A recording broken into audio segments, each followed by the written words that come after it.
কোরআন তোমার পক্ষে কথা বলবে, এই কোরআন তোমার জন্য সুপারিশ করবে। আল্লাহ পাক এই কোরআনের কথা শুনে তোমাকে ওই জাহান্নামের দরজা থেকে টেনে হেঁচড়ে আল্লাহ পাক রব্বুল আলামিন এই কোরআনের সুপারিশ নিয়ে তোমাকে জান্নাতের মধ্যে ঢোকায় দেবে। সুবহানাল্লাহ। কিন্তু কোরআন তো পড়েন না। কি জন্য পড়েন না? পড়েন না একটাই কারণ, সেটা হলো এই কোরআন পড়লে গরিব থাকা লাগে, এই কোরআন পড়লে বড় বড় চাকরি পাওয়া যায় না, এই কোরআন না পড়লে আমাদের অনেক ভেজাল আছে না নাই? ভাইজান গো ভাইজান, মূল উদ্দেশ্য হলো এই কোরআনের সঙ্গে সম্পর্ক রাখলে দুনিয়াতে ভালো থাকা যায় না, টাকার মালিক হওয়া যায় না, গাড়ির মালিক হওয়া যায় না। ভাইজান, টাকা আর গাড়ি দিয়ে আপনি কি করবেন? এই দুইটা চক্ষু যখনই তোমার বন্ধ হয়ে যাবে তখন তোমার এই গাড়ি বাড়ির টাকা পয়সা কোনো কাজ দিবে? যুবকেরা সবাই বলি, দিন মাটির ভিতরে হবে ঘর রে মন আমার, সবাই মিলে কেন বাঁধো দালান ঘর, প্রাণ পাখি উড়ে যাবে পিঞ্জর ছেড়ে, ধরা ধামে পড়ে রবে তুমি যাবে চলে, বন্ধু বান্ধব যত মাতা পিতা তারা সুত, বন্ধু বান্ধব যত মাতা পিতা তারা সুত, সকলে হবে তোমার পরে মন আমার কেন বাঁধো দালান ঘর, একদিন মাটির ভিতরে হবে ঘর মন আমার কেন বাঁধো দালান ঘর, দেহ তোমার চর্ম চর গলে পচে যাবে,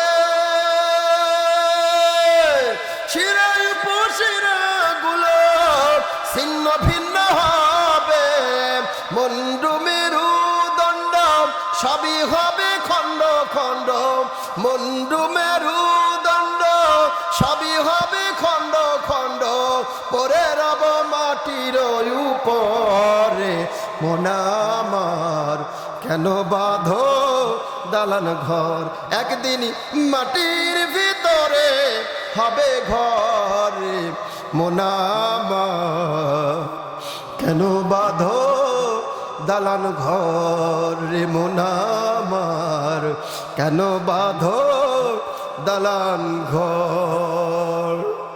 দুনিয়ার সব কিছু ধ্বংস হবে, তোমার আমার মৃত্যু হবে, মালাকুল মউত আসবে, তোমার আমার জানটা টেনে টেনে ছিঁড়ে ছিঁড়ে বের করবে।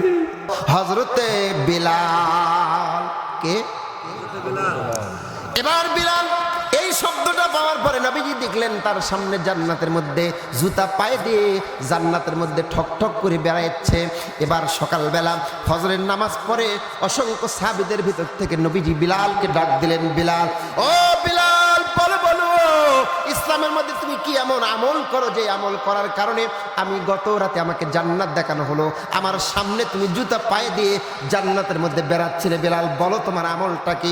বিলাল চোখের পানি ছেড়ে দিয়ে নবীকে বলতেছি, ইয়া রাসূলুল্লাহ, ইয়া হাবিবাল্লাহ, আমার কোনো কঠিন আমল ছিল না, আমি বিলালের একটাই আমল ছিল, আমি কোনো সময় আমি অপবিত্র থাকতাম না, যখনই আমার অজু ছুটে যেত আমি বিলাল সঙ্গে সঙ্গে আস্তে করে অজু করতাম, অজু করার পরে মাত্র 2 রাকাত করে নামাজ পড়তাম। আমার ভাইরা, বিলাল রাদিয়াল্লাহু তাআলা আনহু 2 রাকাত নামাজ পড়ে অজু করে যদি তার আমল মর্যাদা আল্লাহ পাক জান্নাতের মধ্যে এত দেয়, আচ্ছা বলেন তো আমরাও যদি অজু করে 2 রাকাত নামাজ পড়ি আল্লাহ পাক আপনার আমার সম্মান বাড়াবে না কমাবে?